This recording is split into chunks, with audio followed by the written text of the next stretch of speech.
are now checked into Lez Talk Books Radio.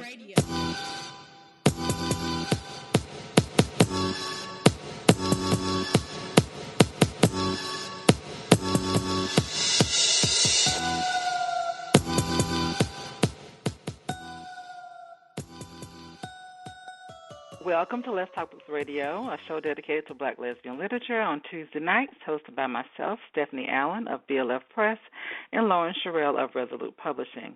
Today we're talking with the lovely Claudia Moss. During the week, chat with us via Facebook and Twitter.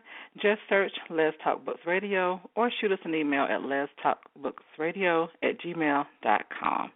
How you doing, Claudia? I'm fine, and thank you for that wonderful introduction. So good to have you back. I had to go back and look at our records and see when the last time we actually had a conversation with you. And can you believe it's been over a year? I know. Where does time go? Right. It was November of 2014.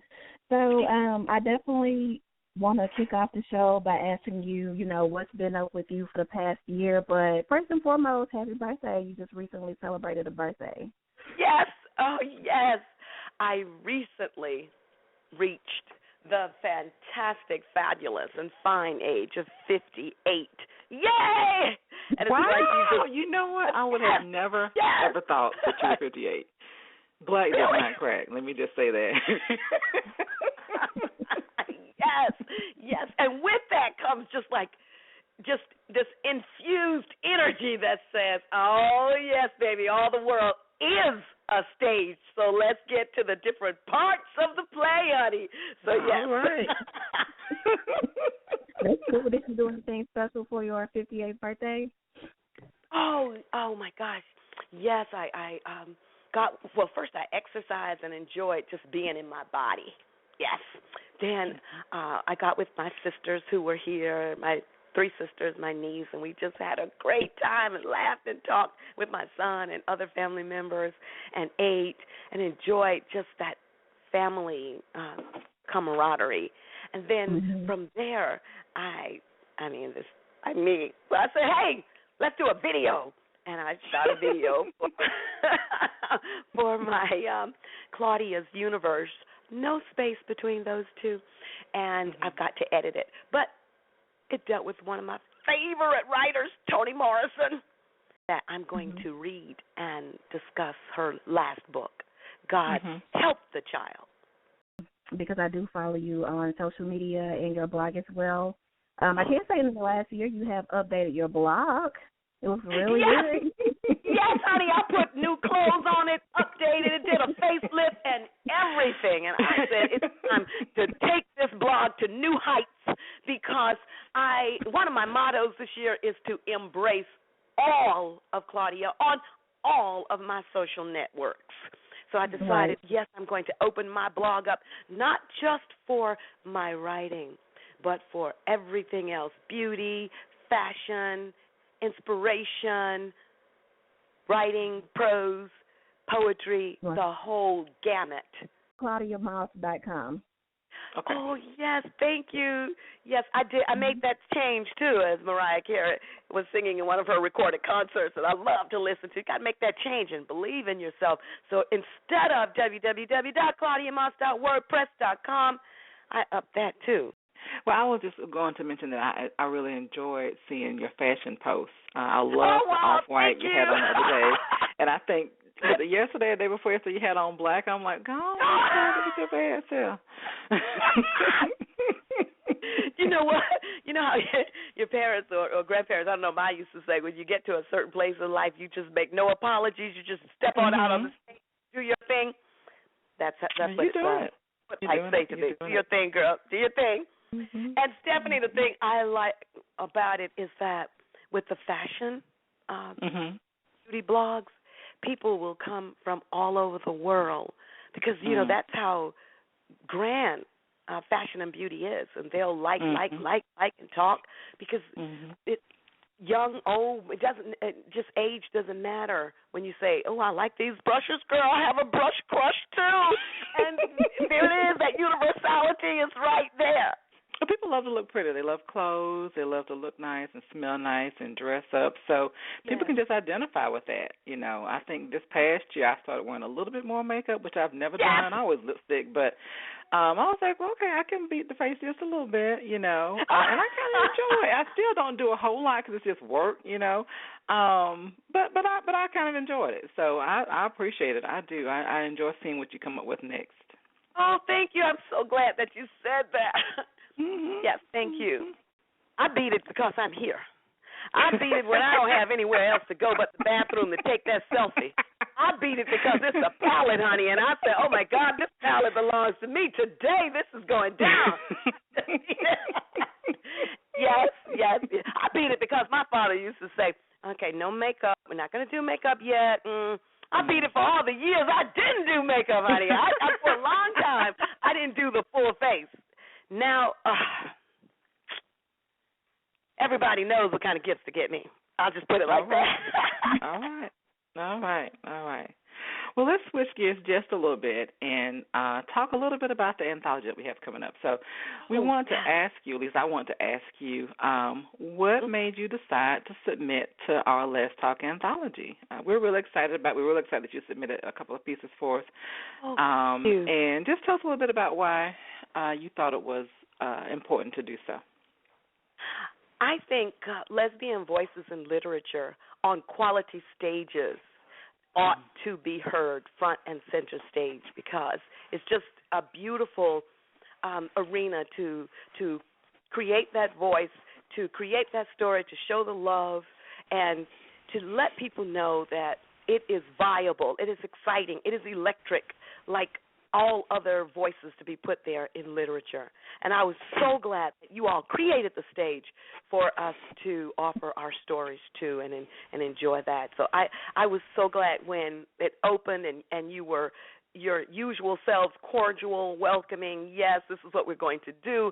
And then you work with your writers, and you just, writers, I'm speaking for myself and others, you feel like a family when you submit to anthologies. And the whole pageant of editing. I love the fact that when you all edited, you came back to me with the questions to make me tweak the story and get it. All of that is a part of the beauty of what goes into publishing and anthologies and publishing homes and houses. And I just think lesbians and all other writers need to take advantage of that and submit.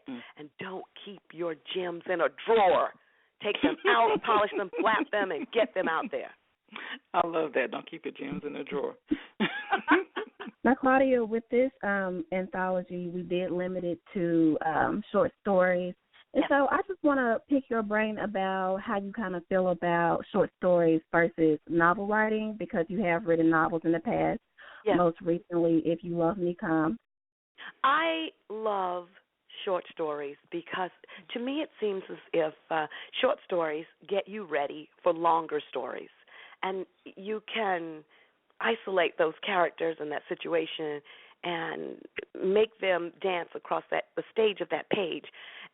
To me, a little bit better than creating that long runway of a novel stage.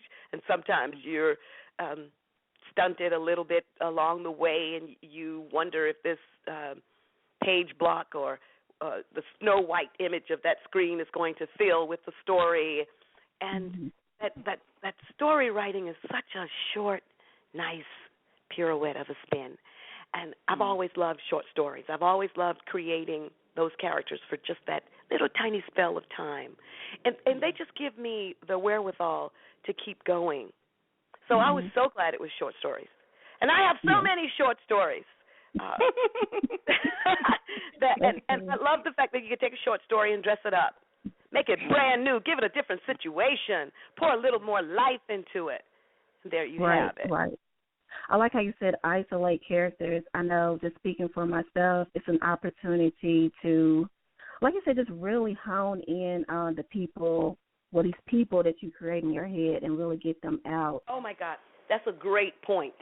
And look, while you're creating that long story, that long novel, it's so nice, I found, to make the short stories appear every once in a while to give you that hiatus from creating that long read.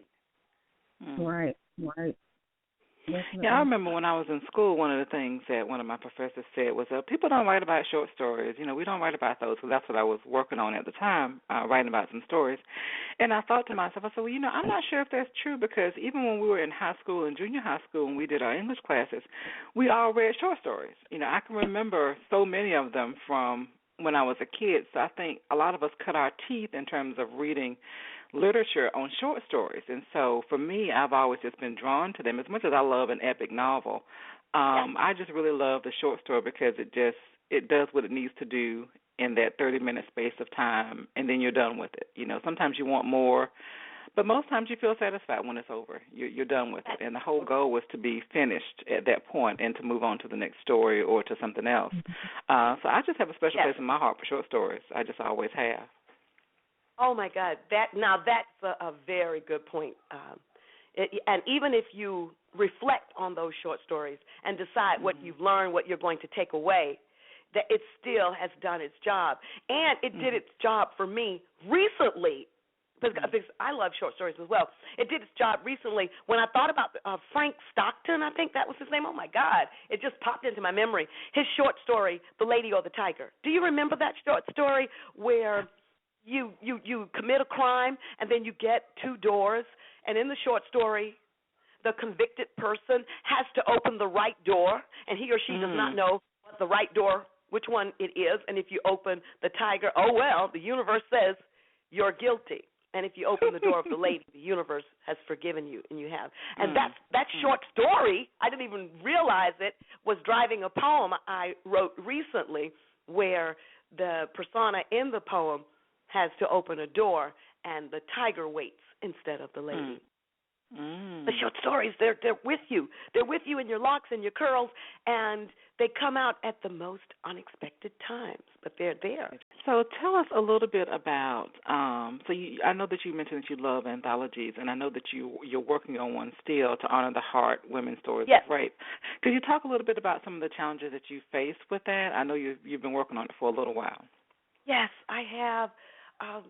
I think one of my challenges is to get people to actually submit to the anthology, because there are so many people, of course, out there who can submit, but sometimes you've got to hurdle.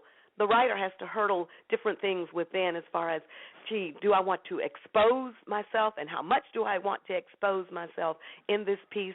And it's such a provocative area, the anthology, as far as people willing to submit to it. And some people I've spoken with said, I don't want that to be known about my past.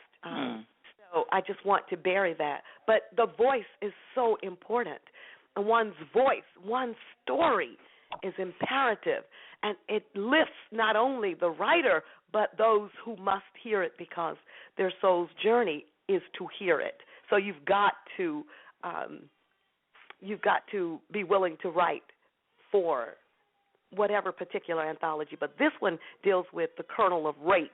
So of course, people will want to sometimes hide that, not knowing, but not realizing the power of writing about it to reclaim yourself instead of thinking about not writing about it to continue being buried or ashamed of what happened. I think that must be tough in terms of just the content.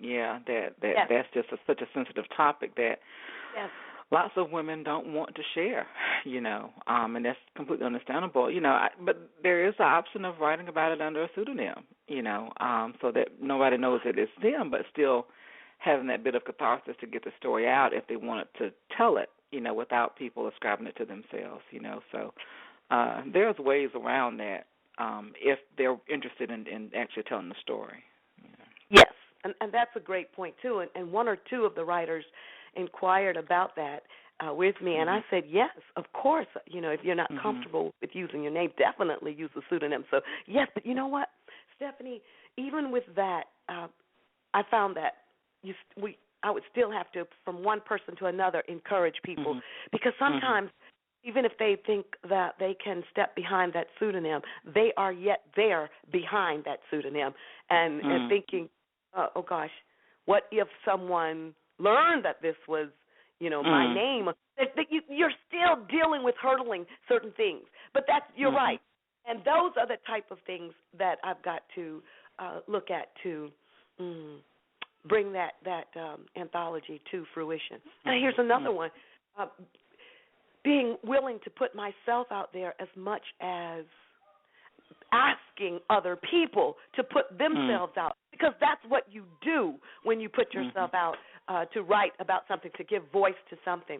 So I'm challenging myself as well to challenge writers. And one challenge for myself would be I'm going to film a video that exposes what happened for me, not in the way of more or less sitting there talking about it like some people have done on YouTube and other places and use the placards to maybe speak what the unspeakable was. So you show the audience a piece of paper and you show, you continue the story that way.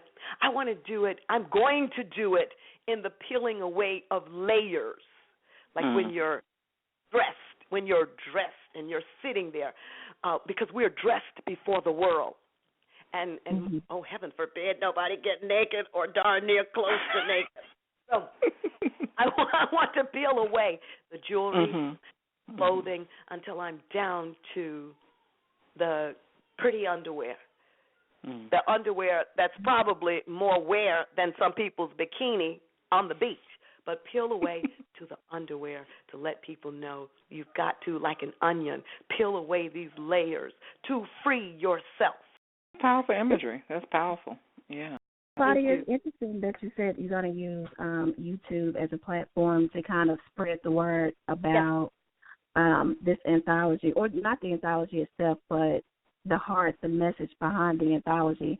As far as your speaking, like you announced on your blog, are you going to use your speaking platform as an opportunity to kind of put yourself out there as well when it comes to who you are as a rape survivor?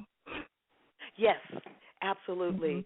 To me, it would just be a major vehicle to spread the word, to expose yourself, to invite others to be vulnerable in their own lives, to open their lives. Yes, the ability to stand before a camera and give your message and put it out there for all the world is just so powerful. And the surges and undercurrents and seismic waves reach far and beyond anything you can think, because the Internet is just that powerful. And no, I am not concerned like some people might say, oh, gosh, Claudia, no, you're not going to strip on a YouTube video talking about that subject and then put it out there. Are you crazy? What these other possibilities could happen, this, and this. But I don't live my life around those other possibilities. I live my life around the possibilities that I think would be nourishing for my life and for others. And if I have to be brave enough to do it, I will do it. I'm going to do it. I look for ways to walk out on that stage and do it. So what inspired me to film this video, because I just got some cute underwear to leave the bottom layer too. And oh gosh, I love the matching beautiful set. Okay.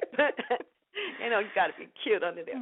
So, and it does help that I'm still in the gym making it happen every day with that. So the muscle tone and everything fits the underwear. But anyway, I got that idea from watching a channel that says what lies beneath.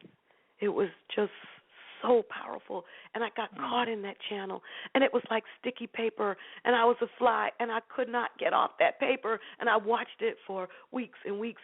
And what they did, what they are doing is having people to come and talk about what challenges they've hurdled in their lives. And when they talk about those challenges, the two women, a mother-daughter team who have created this channel, are out of the camera's eye, and they give the person 5 questions, and the person answers those 5 questions, and as they answer, they peel away layers of their clothing until they are down to just the underwear. And Kadeem Hardison, his mom was one of the women selected to talk about what she hurdled. And although I've forgotten right now what she hurdled, I do remember the image of his mom as a beautiful black woman, older, sitting there talking about what she hurdled and peeling away too, just like some of the much younger ones talking about what they've hurdled and coming out of their onion layers. But here she was, and then she was proudly there on the bar stool and down to her beautiful underwear set and was just talking and was free, absolutely free. I said, what? Now, if she can do it and some of these other women can do it, I'm going to do it also. And I just said I'm going to do it. And it's going to be awesome, too. I believe that. Oh, thank I sure you. Do. I do. So besides the video project and this anthology, what else are you working on? Do you have any more books or any other titles that you've got coming out anytime soon? Oh, my goodness. That's a great question. I have so many book projects that I would love to edit myself, Claudia, that I'm going to bring forth, that I'm going to birth and manifest. And besides the anthology, I have been writing, in my little cell phone here, so many poems. I'm just still writing poems. And I have enough poems to put out at least two new two new poetry books. So I've got to put several of them together, and maybe like one of my writing friends, she will put quite a few poems in a file and then ask me to look through the ones and see which ones I would select, and I help her select the poems.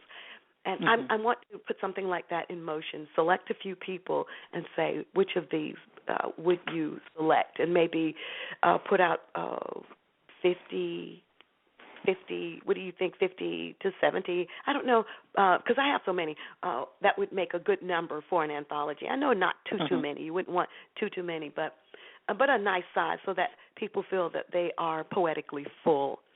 And begin the process of editing those poems. So, yes, I want to do that, and I want to get it out in time enough to at least submit it to the Lammies, because somewhere in this lifetime it's going to be me and a Lammy. So, because that's the platform for me as a writer.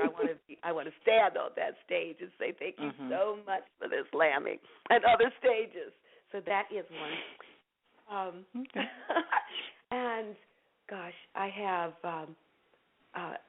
a collection of short stories that give voice to a part of the body that I think is precious, just like the vagina in Eve Ensler's The Vagina Monologues. And mine are the breasts. I think they have their own story to tell, and I think those stories are just as magnificent and deserving as any part of the body.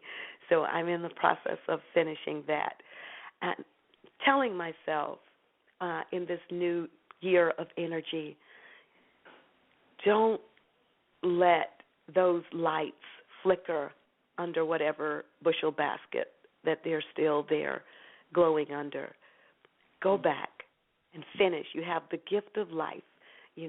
Be purposeful with intent and go back and work on all of those things that you started. And they're admirable, they're worthy, and just walk them down.